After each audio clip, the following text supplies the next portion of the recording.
Comme pour la plupart d'entre nous, Tu me laisses passer, bonhomme? c'est devenu pour Gwenaëlle le guide incontournable des vacances. Alors, vous voulez choisir un restaurant? Non. Quand on arrivera là-bas? À Besse? Dans quelques jours, cet ingénieur de 41 ans part avec ses enfants en Auvergne. En mère de famille très organisée, elle a déjà réservé son logement, un appartement loué par un particulier. Elle cherche aussi dès aujourd'hui les bons plans resto. Pour cela, elle ne fait confiance qu'à un seul site, TripAdvisor.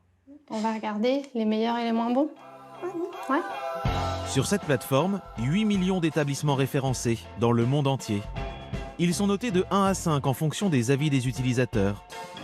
Pour dénicher les perles rares, avec un budget maximum de 13 € par personne, la famille a une technique bien rodée. D'abord, les notes.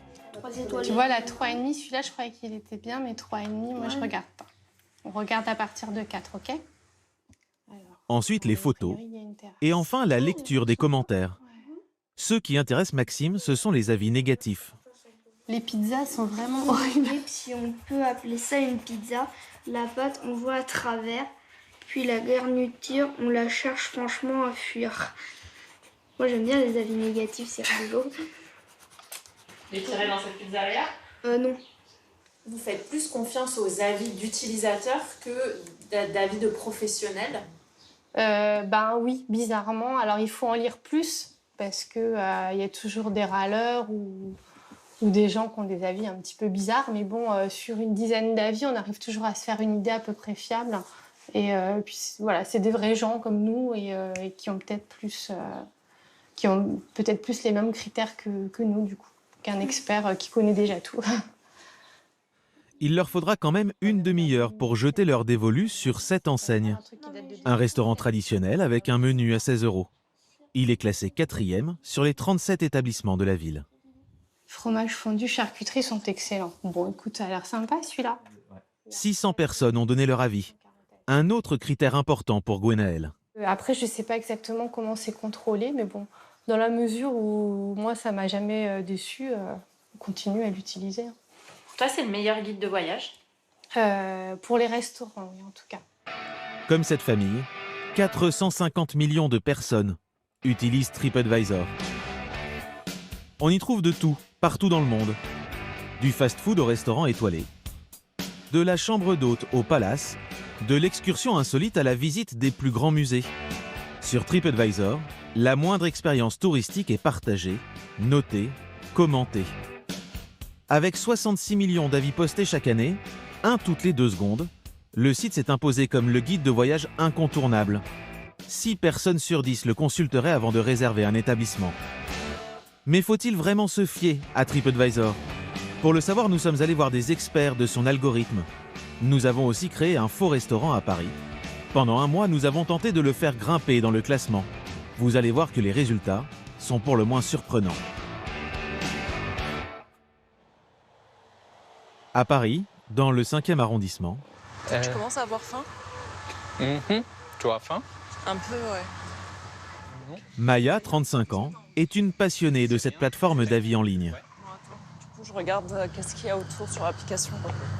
Attends, je cherche. Cette Parisienne, originaire de Syrie, adore voyager et sortir au restaurant.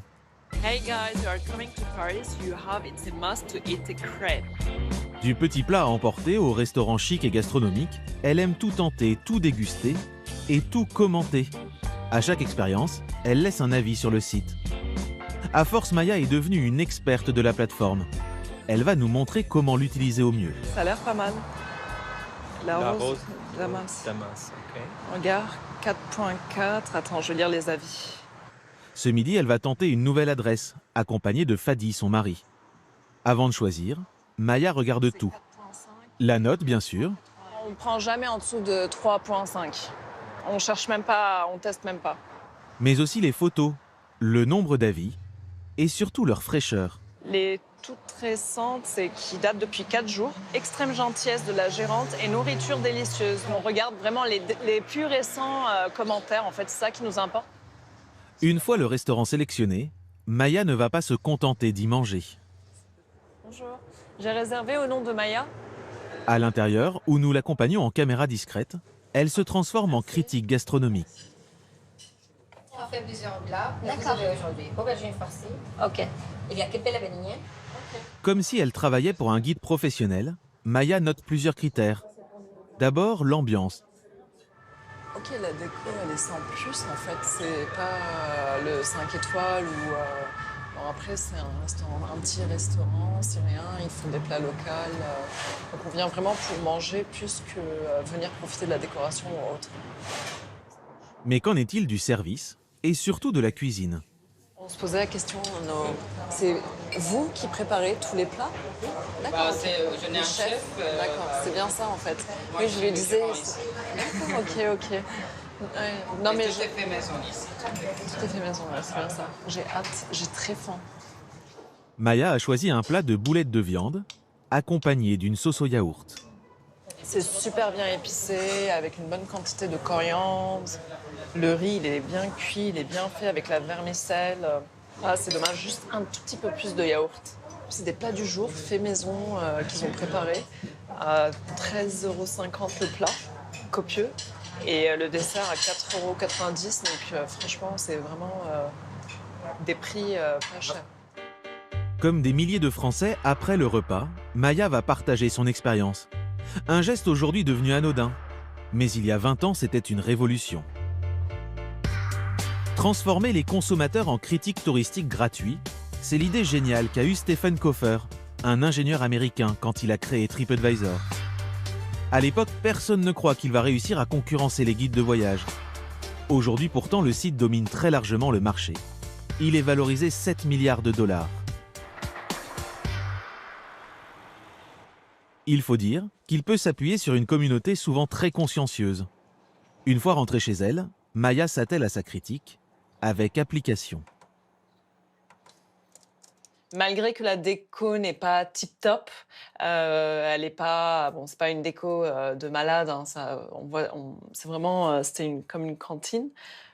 C'était vraiment très bon et ça mérite un 5 sur 5. Donc clairement, je vais lui mettre excellent. Et ensuite, là, il faut vraiment développer son avis. Belle découverte. C'est une déco basique de cantine, mais qui mérite le détour pour ses plats. Sur le site, les utilisateurs sont en général plutôt sympas. 81% des avis ont 4 ou 5 points verts, et 10% seulement sont médiocres ou horribles. Maya, elle, n'hésite pas à se montrer parfois sévère, car selon elle, cela peut faire bouger les choses.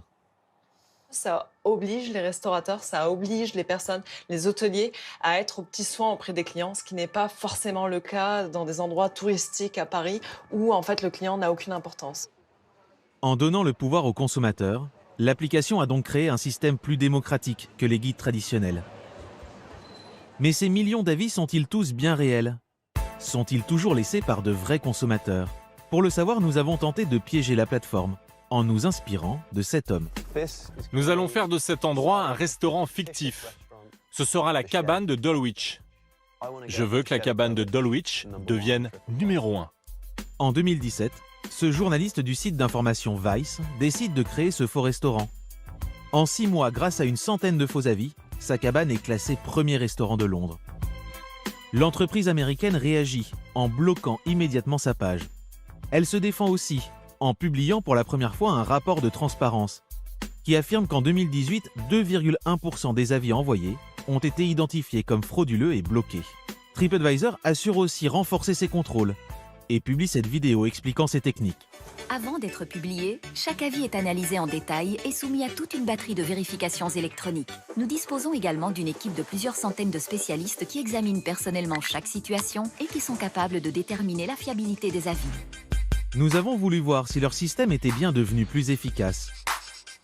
Il y a un mois, dans le 4e arrondissement de Paris, nous repérons ce local commercial à louer, l'adresse de notre future crêperie. En quelques clics, nous créons la page de notre restaurant La Bigoudaine et demandons à notre entourage de publier des avis élogieux, avec des photos trouvées au hasard sur Internet. Des crêpes comme en Bretagne. Parfait pour la pause déjeuner. Délicieux. 48 faux avis passent les contrôles et aucun utilisateur ne vient prévenir qu'il n'y a pas de restaurant à l'adresse indiquée. En un mois et sans avoir servi aucun plat, nous devenons le 2710e meilleur restaurant de la capitale, sur les 15 251 référencés. Nous passons devant des établissements très connus, comme La Coupole ou Le Pied de Cochon. Nous sommes même quasiment au niveau du célèbre Fouquet's des Champs-Élysées. Cet exemple montre qu'il serait apparemment aisé pour un restaurateur mal intentionné de gonfler sa note grâce à des faux avis. Contacté par mail, TripAdvisor nous a donné cette explication. Détecter les anomalies entre les avis authentiques et les faux est une des techniques qui nous permet d'empêcher les avis biaisés d'être publiés sur le site.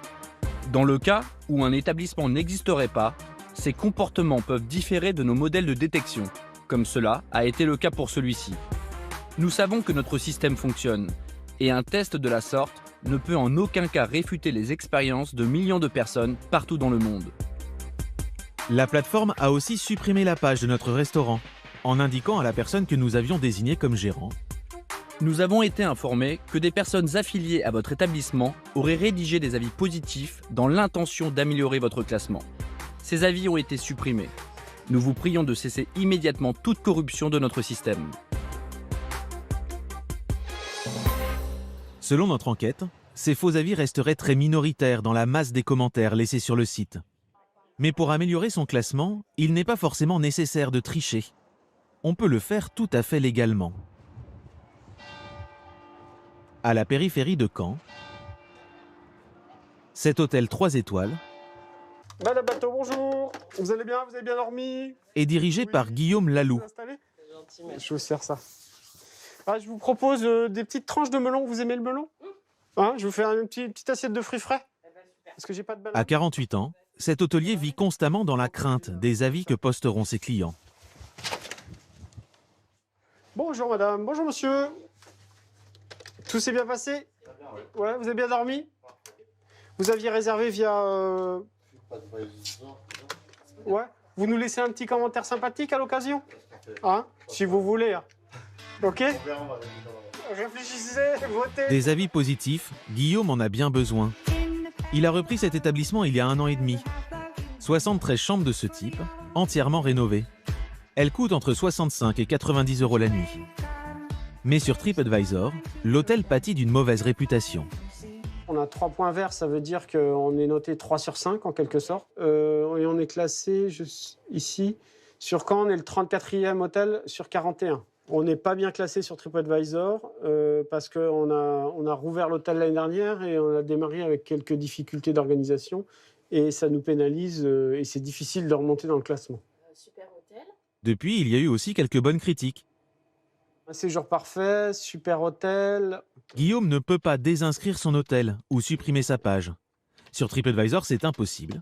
Il est obligé de faire avec. Un hôtelier qui minore TripAdvisor, je suis désolé de dire, mais il ne fait pas son job jusqu'au bout. Les sites d'avis clients aujourd'hui sont à traiter, il faut répondre, il faut traiter les objections, il faut suivre le client. Selon plusieurs études à prix égal, un hôtel mieux évalué a 4 fois plus de chances d'être réservé. Pourtant, les clients ne l'imaginent pas toujours, mais les professionnels comme Guillaume ont des techniques pour remonter dans le classement. Pour améliorer sa réputation, l'hôtelier va faire appel à un expert de l'algorithme du géant américain. Thomas Young, 45 ans, est un ancien hôtelier. Avec sa femme Agnès, ils ont tenu pendant 5 ans cet établissement, un 2 étoiles près de Tours, très bien classé sur TripAdvisor. En découvrant à quel point les avis étaient importants pour faire tourner leur business, Tu m'as pas envoyé l'invitation pour GoToMeeting. Bah, tu la trouveras dans la boîte des éléments envoyés. ils ont décidé de changer de métier. Ils ont monté en 2016 une entreprise de formation pour apprendre à tirer parti des sites d'avis en ligne. Bonjour. Bonjour. Eh ben, bonjour à vous, cette visioconférence de clôture est officiellement ouverte. Merci d'être présents là, tous avec vos sourires et votre café. De l'autre côté de l'écran ce matin, on retrouve Guillaume, le directeur de l'hôtel de Caen. Avec lui, 4 autres directeurs du même groupe hôtelier qui leur financent cette formation. Thomas va leur donner les clés pour gagner en visibilité. T'as combien d'avis sur ta page TripAdvisor? J'en ai 23. Faut récolter. Mais c'est vraiment on va dire les 8 ou 10 premiers qui aujourd'hui me pénalisent. Toi, ta manière de t'en sortir, c'est de jouer le jeu, malheureusement, hein, de TripAdvisor. Et il faut qu'en l'espace de 6 mois, tu passes de 23 à 70 avis. 23 avis sur TripAdvisor pour un hôtel, c'est extrêmement peu. Donc là, tu ne réponds pas aux demandes de TripAdvisor, qui est une demande de volume et de fraîcheur. Oui, tout à fait. Pour remonter dans le classement, il ne suffirait donc pas d'avoir de bonnes notes. Il faudrait aussi beaucoup d'avis. D'autres astuces, toutes simples quand on les connaît, permettraient d'améliorer sa réputation. Si vous, en tant qu'hôtelier, que professionnel, vous allez régulièrement dans l'interface de TripAdvisor et que, par exemple, vous mettez à jour vos photos, il y a une petite prime si vous mettez à jour vos photos parce que ça veut dire que vous jouez le jeu. Et puis, ceux qui répondent aux avis, ça a aussi un effet sur l'algorithme et sur le classement de TripAdvisor. La formation dispensée par le couple dure 14 heures. Elle coûte 300 €, mais elle peut rapporter gros. Monsieur Anderson, Chris Anderson, de l'université de Cornell aux États-Unis, il a mis en évidence que gagner 1 point sur TripAdvisor, ça équivalait à 11% de chiffre d'affaires. Donc il y a une véritable influence. Il y a des enjeux économiques derrière qui sont phénoménaux. En particulier sur les territoires concurrentiels. Donc sur des villes comme Paris, enfin sur des grosses villes, le classement TripAdvisor, c'est l'assurance d'un taux de remplissage à 100%. Depuis sa formation, Guillaume passe près d'1 heure par jour à gérer ainsi ses avis. Il a gagné un demi-point. Mais pour avoir plus de visibilité, il y a encore plus simple. Thomas va nous dévoiler comment le site proposerait aux établissements de manipuler le classement et donc d'induire en erreur le consommateur. Il cherche un restaurant à Angers. Le premier référencé est en fait loin d'être le mieux noté. Le premier dans la liste est en réalité aujourd'hui numéro 88 sur les 383 restaurants à Angers. Comment il a fait pour être référencé premier? Il a acheté de la visibilité. N'importe quel établissement, qu'il soit hôtel ou restaurant, peut, en payant, arriver tout en haut du classement de son territoire, de sa ville, moyennant finance. Mais ça sera indiqué clairement, annonce. Mais il faut faire, encore une fois, il faut faire attention à ces petits détails. Idem pour les hôtels. La plateforme mettrait en premier les lieux avec lesquels elle a des partenariats vers des sites de réservation. En plus des publicités qui s'affichent sur le site, c'est ce système qui permet à TripAdvisor de gagner de l'argent. Si TripAdvisor arrive à vendre une chambre à 10% de ces 800 millions de visiteurs, ça représente des sommes colossales. Donc là, l'enjeu économique est plus fort que l'enjeu de vérité, de sincérité, d'honnêteté. Alors pour accéder directement au classement le plus fiable, il nous donne une astuce. Moi, mon premier conseil, c'est de changer ici le classement et de passer sur le classement des voyageurs, qui est pour moi et pour les voyageurs l'unique et authentique classement qui est basé uniquement sur la note que les voyageurs déposent à propos des établissements. Pour l'expert, le site reste quand même un bon guide, surtout pour les clients à la recherche du meilleur rapport qualité-prix. D'ailleurs, le site continue de gagner des utilisateurs. Il est même si populaire que bien souvent, des adeptes se retrouvent tous dans les mêmes endroits. Pour contrer ce tourisme de masse, des Français ont créé une application anti-TripAdvisor. On peut aller regarder le menu là-bas? Pour leur pause déjeuner, Aurélia, Benoît et Fabien cherchent un restaurant dans le 18e arrondissement de Paris. Ce que je vous propose, c'est que... Alors, moi j'ai une appli qui permet de géolocaliser des restos un peu plus authentiques, un peu plus locales. Je vous propose qu'on regarde ça maintenant. Cette application, c'est Fairtrip, une plateforme née il y a 3 ans et déjà utilisée par 60 000 personnes en France. Son principe, sélectionner les restaurants en fonction de critères vertueux, comme le respect de l'environnement ou les conditions de travail. Ici, pas de notes ni de commentaires, mais une communauté qui recommande ou non les établissements. Alors là, du coup, on a la Cachette de Paris. C'est végétarien, c'est local et c'est en coopérative. On fait ça? Bah ouais, carrément. TripAdvisor, c'est un peu le moteur de recherche de la restauration. Et du coup, tu regardes toujours en page 1, mais tu vas pas forcément en page 2 ou 3. Donc il y a plein d'adresses que tu verras jamais. Elle a vraiment quelque chose d'authentique qu'ont pas les autres. C'est-à-dire que tu vas pouvoir trouver une restauration qui fonctionne en circuit court, avec des producteurs locaux. Aujourd'hui, l'application recense 3000 adresses dans le monde, dont la moitié en France. Merci beaucoup. Et les 2 tartares de saumon. Ici, par exemple, tous les plats sont faits avec des produits français. Prix des assiettes, entre 4 et 15 euros. Ouais, c'est super bon. Alors, beau et c'est très, frais, bon, ça ouais. répond aux critères de ce qu'on recherchait. Alors du coup, on est d'accord pour dire qu'on le recommande, hein? Bah oui. Mais comment savoir si ces adresses remplissent bien les critères demandés? À l'origine de l'application, Brian Corrieri, 32 ans. Et là, les derniers lieux qui ont été ajoutés là, pendant le week-end, on a pas mal de trucs déjà à virer.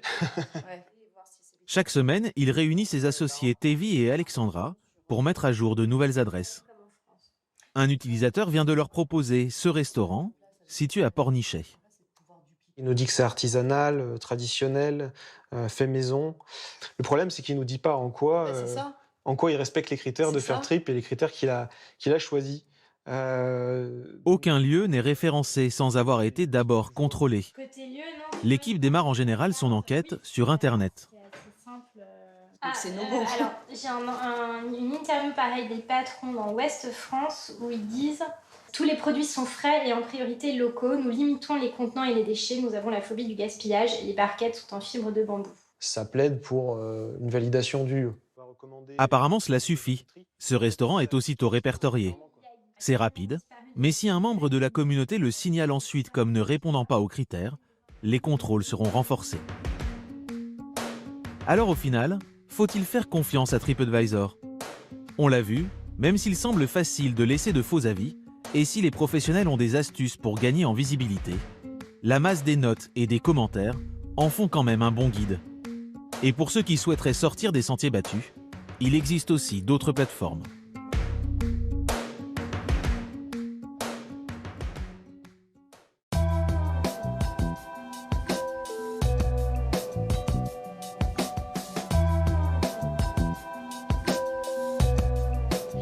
Et après TripAdvisor enquête maintenant sur le grand business des crèmes solaires. Il s'en vend chaque année 30 millions. Alors évidemment, elles sont nécessaires pour se protéger du soleil, mais paradoxalement, certaines de ces crèmes sont nocives pour notre santé et surtout, elles polluent énormément. Savez-vous par exemple que chaque année, 25 000 tonnes de crèmes solaires finissent à la mer? Si bien qu'à Hawaï, les autorités ont décidé d'en interdire certaines à l'usage, mais aussi à la vente. Alors lesquelles? Comment bien choisir et être sûr de l'efficacité des produits? C'est une enquête signée Juliette Chapalin.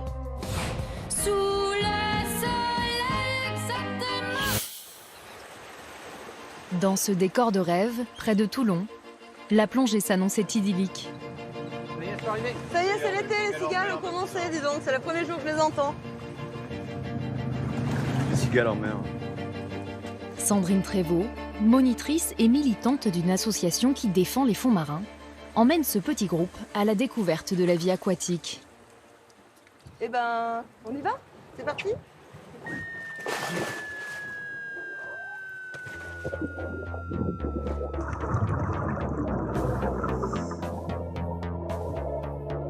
Et le spectacle est au rendez-vous, avec les Posidonies, des algues considérées comme le poumon de la Méditerranée, les poissons et les étoiles de mer, signe de bonne santé de cet environnement.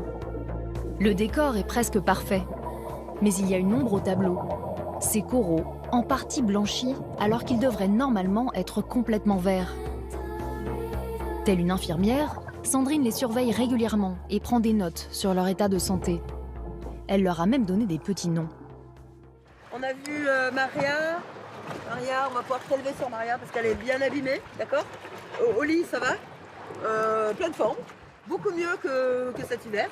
Donc il a repris du poil de la bête. Il a hiberné cet hiver. Mimo, en pleine santé. Ça mange, ça mange, ça mange.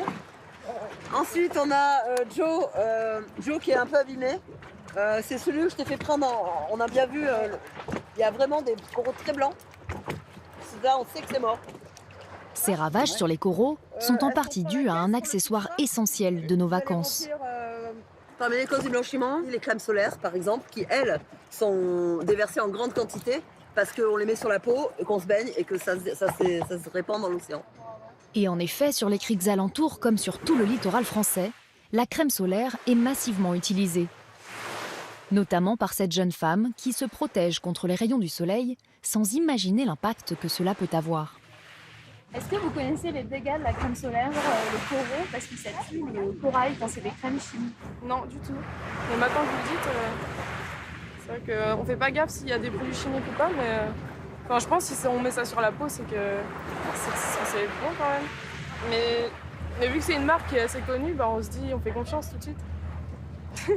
Ah, ça peut poser des questions en fait, tout votre truc. Faut-il remettre en question la crème solaire? Est-elle vraiment l'amie de nos vacances? L'offre est immense et tout le monde en possède dans ses bagages durant l'été. Un flacon de 200 ml coûte en moyenne 15 €. Un marché de taille, 400 millions d'euros en 2019. Elle paraît indispensable pour lutter contre les rayons du soleil et nous préserver du mélanome, le cancer de la peau. Paradoxalement, ces baumes supposés protecteurs pourraient empoisonner notre santé et celle des océans. Si bien qu'à Hawaï, certaines crèmes solaires sont bannies pour protéger les récifs coralliens. Alors en quoi les crèmes solaires classiques peuvent-elles être nocives? Les gammes bio sont-elles une solution? Et finalement, faut-il changer de logiciel et abandonner le culte du bronzage? Choisir une crème solaire, c'est loin d'être évident. Ce produit, à la frontière entre santé et beauté, on le choisit d'abord pour son indice de protection, mais aussi pour sa texture ou son odeur. Mais comment faire pour savoir ce que l'on se met réellement sur la peau? Pour y voir plus clair, nous avons fait des recherches sur Internet et sommes tombés sur ce site, Le Repère de Blondie, animé par Alice Chavannes, qui s'intéresse depuis 10 ans à la composition des cosmétiques. Un bronzage intensif sans crème, si c'est pour avoir l'impression d'être un fruit complètement déshydraté qui est bientôt prêt à tomber en morceaux, ça sert à rien. Nous lui avons donné rendez-vous à Paris et lui avons demandé de nous accompagner dans un supermarché. L'enseigne vient d'installer 3 grands portants et une multitude de produits solaires qui donnent envie. En fait, quand on arrive dans ce rayon, on va regarder un peu le type de flacon qu'on aime bien. Est-ce que je suis plutôt flacon spray? Est-ce que je suis plutôt pistolet? Est-ce que je suis plutôt crème? En général, on est souvent attiré par des petits flacons. Ça rentre plus facilement dans le sac de plage. C'est pratique à prendre en main. Sur ces bouteilles, les marques font des promesses alléchantes. Activateur de bronzage, huile ambrée, protecte et hydrate. Mais quels ingrédients utilisent-ils pour obtenir de tels effets? C'est là que les ennuis commencent. Vous avez derrière chaque produit, en fait, la liste des ingrédients qui se trouvent à l'intérieur du produit. Mais c'est tout petit, c'est écrit en nom technique. Donc, si vous n'y connaissez pas, c'est impossible à décrypter. Vous ne pouvez pas savoir à quoi ça correspond. Bis-éthylhexyloxyphénol méthoxyphényltriazine. Je peux avoir la débile, hein, vous ne mettez pas ça à la caméra. Hein. Voilà, les gens qui ne sont pas aguerris, qui ne sont pas au courant de tout ça, eh ben, ils vont se laisser un peu porter par les messages qui sont sur le devant du flacon. Et en fait, ils ne vont pas se rendre compte de ce qu'ils mettent réellement sur la peau. Ces ingrédients sont-ils dangereux? Pour se guider, Alice s'aide d'applications comme Inky Beauty, Yuka et Composcan. Pour nous, elle passe au crible la crème solaire la plus vendue en grande surface. Je scanne et en fait, l'application me montre le détail des ingrédients avec un code couleur de blanc, orange, rouge et gris. Et ça me permet en fait rapidement de voir ce qui est bon, ce qui est moins bon. Sur celle-ci, il y a 3 dangers et 8 à éviter. Sur cette crème très utilisée, pas moins de 3 ingrédients dangereux, 8 à éviter et certains en cours d'évaluation. Vous allez voir que ces substances controversées, très présentes dans vos crèmes solaires, peuvent gâcher vos vacances et plus encore. Sur les plages de Biarritz, le surf n'a pas le monopole. Beaucoup viennent ici pour peaufiner leur bronzage. Et la crème solaire est une invitée de marque. Mais il y a des personnes contre qui le baume protecteur s'est retourné.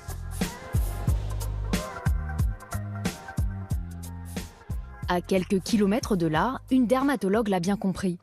Sylvie Pérez-Pierron voit chaque année des patients se présenter avec ce qui ressemble à un méchant coup de soleil, en fait une réaction aux crèmes solaires. C'est pas très évident de le mettre en évidence parce qu'au début il dit « Ah, j'ai mis ma crème solaire et puis ça a brûlé ». Donc on ne le croit pas tout à fait parce qu'on se dit peut-être qu'il n'en a pas mis assez, peut-être qu'il l'a mis après coup quand ça a commencé à brûler. Et c'est par l'interrogatoire, par l'examen, qu'on va se rendre compte de la différence. Des cas d'allergie qui peuvent atteindre des stades plus ou moins graves. L'allergie à la crème solaire, c'est je mets ma crème, partout où j'ai mis la crème, la réaction survient. Ça me brûle à l'endroit où j'ai mis la crème. Donc là, on voit ce monsieur qui l'a appliqué là, sur ses épaules, et puis qui devient rouge. Et donc là, c'est le premier stade de la rougeur. Et le stade de plus, qui est l'eczéma. L'eczéma, c'est des petites plaques qui sont granuleuses parce que ça correspond à des microvésicules, des toutes petites cloques d'eau. Quels sont ces ingrédients non savants qui peuvent provoquer de tels dégâts ? Pour mieux connaître ces mystérieuses crèmes solaires, nous nous sommes procuré un vaste choix de produits. Achetés en supermarché ou en pharmacie, de diverses marques, divers prix. Huile, lait, spray, eau, crème, une grande variété de flacons, mais comme une même rengaine, toujours les mêmes ingrédients sur l'étiquette. Octocrylène, homosalate, phénoxyéthanol. Pour mieux comprendre leur présence dans les écrans solaires, nous avons contacté leurs fabricants et nos demandes sont restées sans réponse. Nous nous sommes donc rendus chez cette marque, les laboratoires de Biarritz, qui évitent justement ces ingrédients. Nous avons demandé à Agnès Castelli, responsable de la communication, également pharmacienne, de décrypter les composants utilisés par leurs concurrents traditionnels. À commencer par l'octocrylène, qui permet de bloquer les rayons du soleil. Il ressemble à ça, donc une matière un peu visqueuse, et il est connu pour pouvoir créer des allergies, des irritations sur les peaux à risque. Donc c'est vrai qu'on va le retrouver dans pas mal de crèmes qui sont connues pour justement être plutôt pour les peaux sensibles ou faire attention aux peaux à risque. Et pourtant, dans les solaires de ces marques-là, on va retrouver ce filtre chimique qui est potentiellement allergisant. En plus du potentiel allergisant, l'octocrylène est suspecté d'être un perturbateur endocrinien.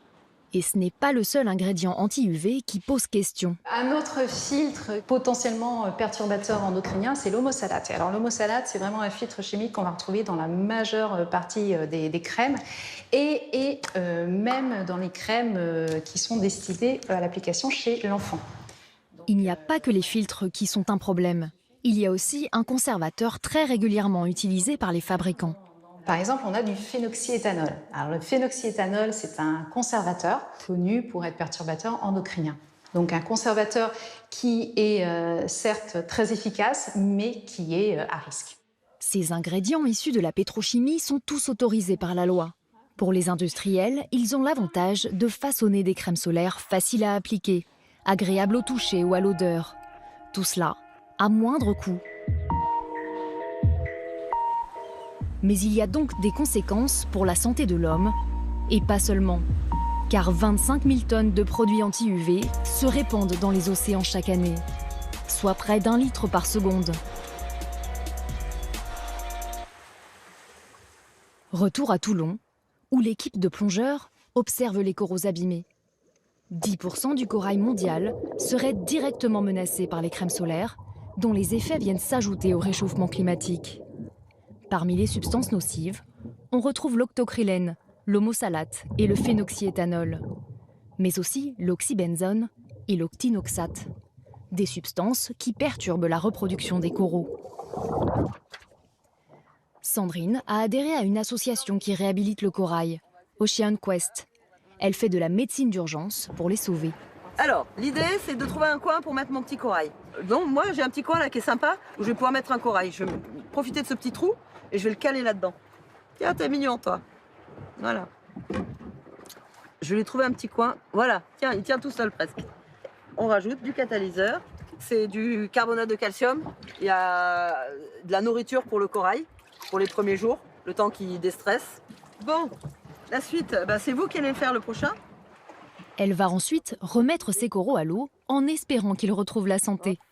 Un combat de longue haleine, car même ses partenaires du jour contribuent sans le savoir à polluer les fonds marins. C'est quoi cette crème que tu mets, toi? Idéal soleil, onctueuse, très haute protection.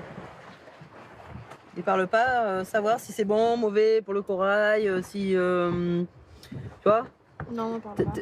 T'as regardé, toi, avant d'acheter ou t'as pris ça parce que c'est l'habitude, non? Bah, ce qui est dommage, c'est qu'on nous dit absolument pas ce qu'il y a dedans.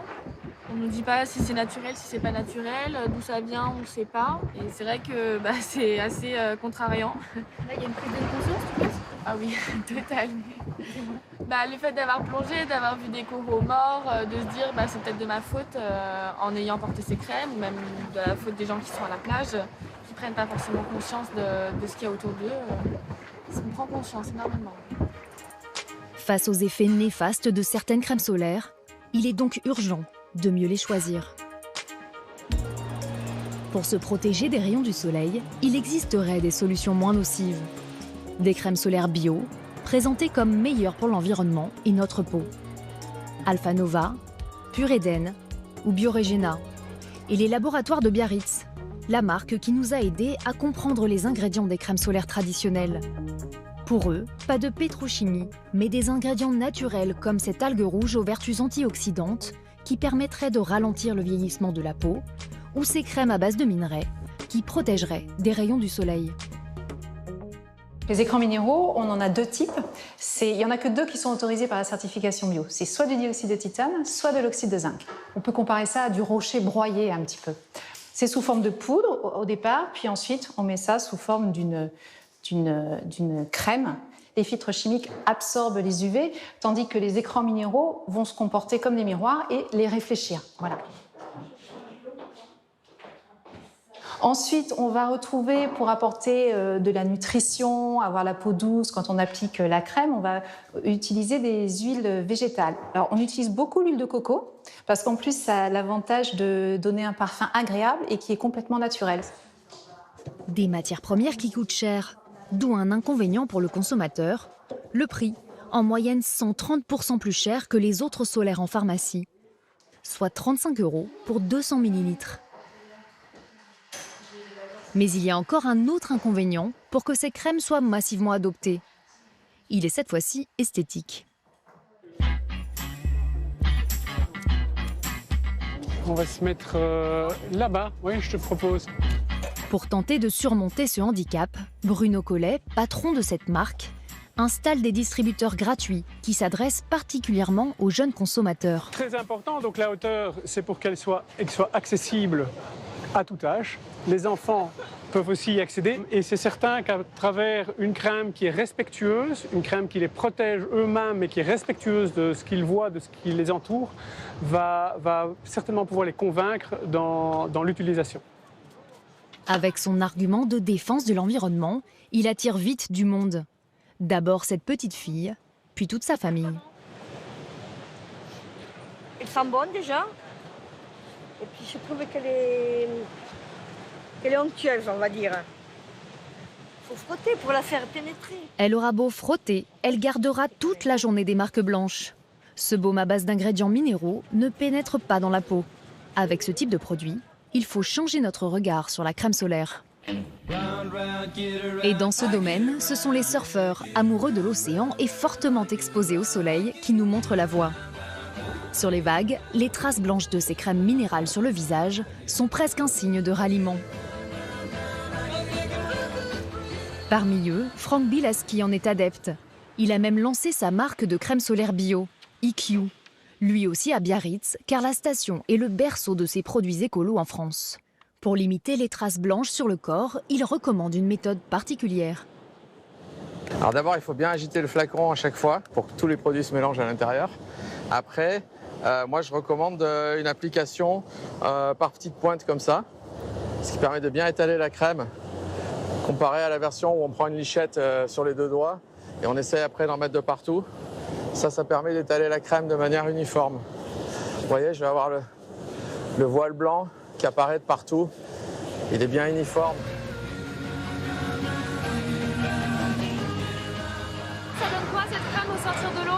Bah regardez, c'est toujours là.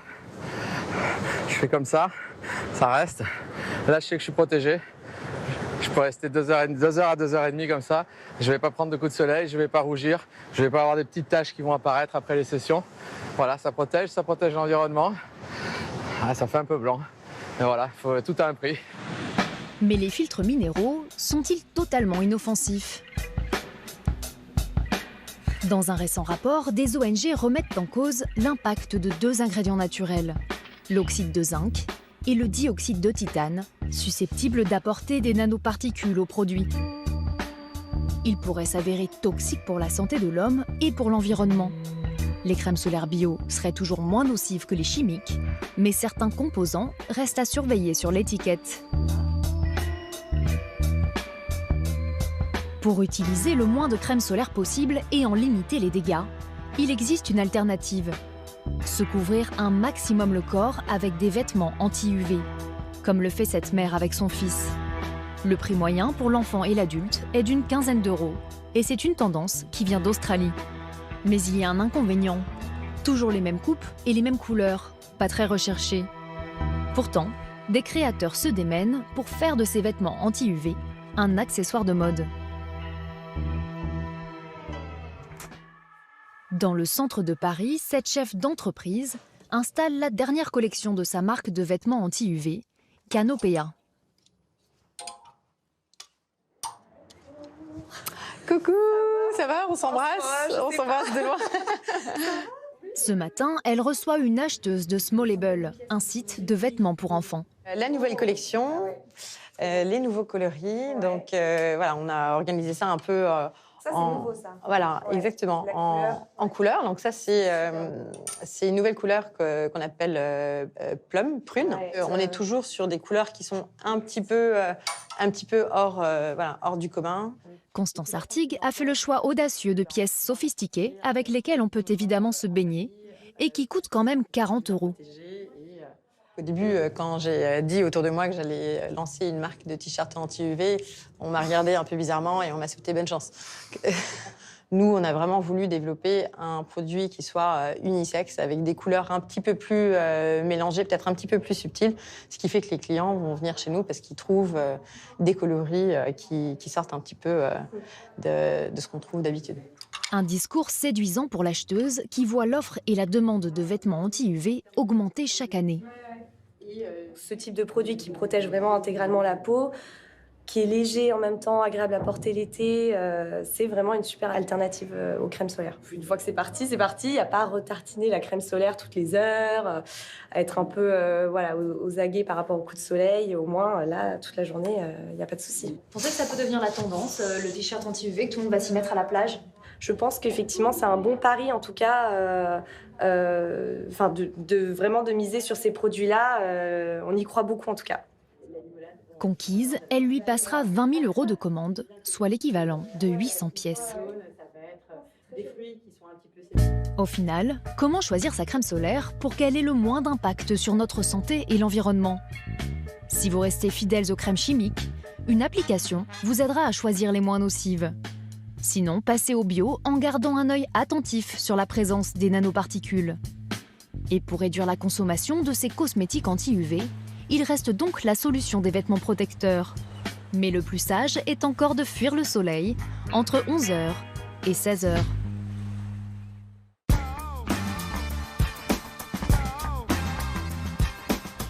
Voilà pour cette grande enquête sur le business parfois flou des crèmes solaires. À vous de bien choisir maintenant. Merci de votre fidélité. On se retrouve très vite sur France 2 bien sûr et sur les réseaux sociaux. N'hésitez pas à nous suivre toujours plus nombreux.